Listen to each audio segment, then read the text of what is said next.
Hello, everyone. Collective reading tayo.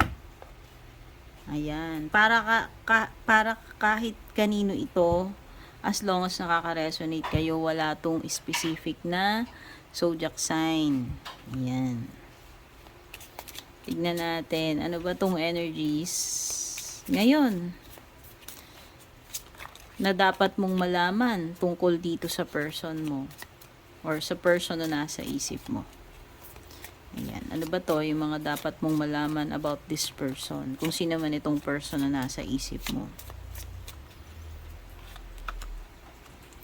Forgive and release. You are stronger when you carry love and forgiveness rather than anger. So, pwedeng itong person na to, may mga nagawa siya sa'yo, and pwedeng gusto niya mag-sorry sa'yo. No? Pero, ang sabi kasi dito, pwedeng ikaw din mismo, may galit ka pa rin dito sa person na to kasi nga, yung mga, kung meron man siyang ginawa sa'yo na hindi maganda. Pero ang sinasabi kasi is, you have to forgive and release. Sabi dito, you are stronger when you carry love and forgiveness rather than anger. So, mas maganda na forgive and release. Kasi ikaw din naman, kung may dinadala kang galit sa puso mo, ikaw rin naman ang matutupok nitong sariling apoy nung galit mo eh. At saka kung nangyari na rin naman, wala na rin naman, diba?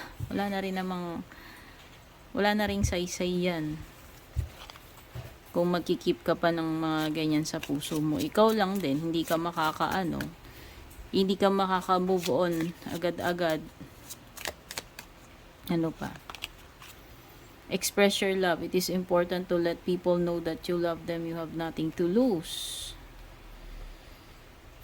So, may mga bagay na kailangan kang iparating, ipaalam, sabihin dito sa person na to. So, pwede kasing may love pa rin eh. Kasi ayan no.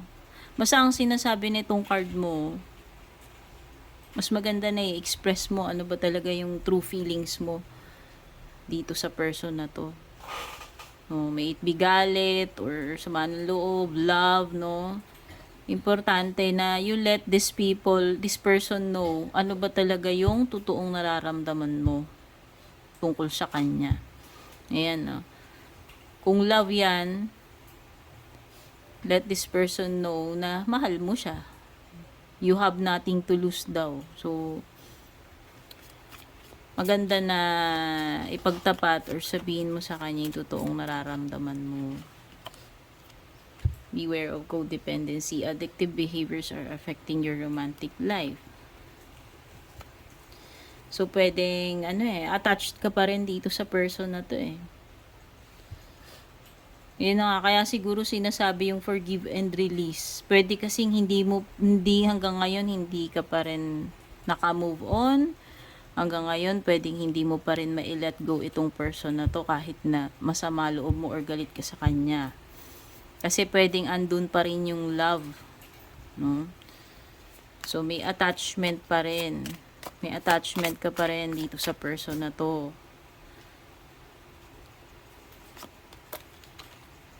Balance. There needs to be a healthy balance of physical, emotional, and spiritual intimacy for a relationship to be sustainable. So, dapat balance eh.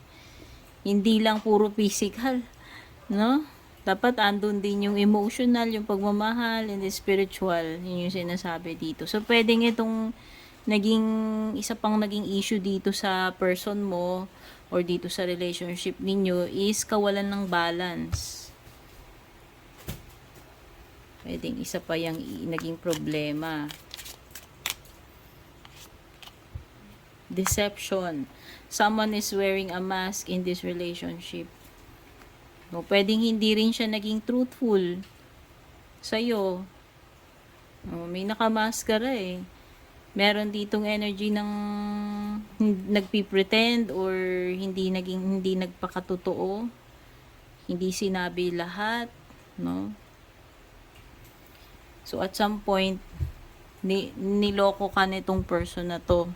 Kasi meron lumilitaw dito na deception. Ano yung next na pwedeng mangyari sa inyo? Ano yung next na pwedeng mangyari sa inyo nitong person na to? Love your shadow. Accept and work with the flaws in yourself so you can learn to accept others as they are. Okay, so may mga, pag sinabi nating shadows, ito yung mga bagay na need ng healing, need ng acceptance sa atin. No? Pwedeng sa'yo, or yung dark side ng person mo, or dark side mo yung tinutukoy dito sa shadow.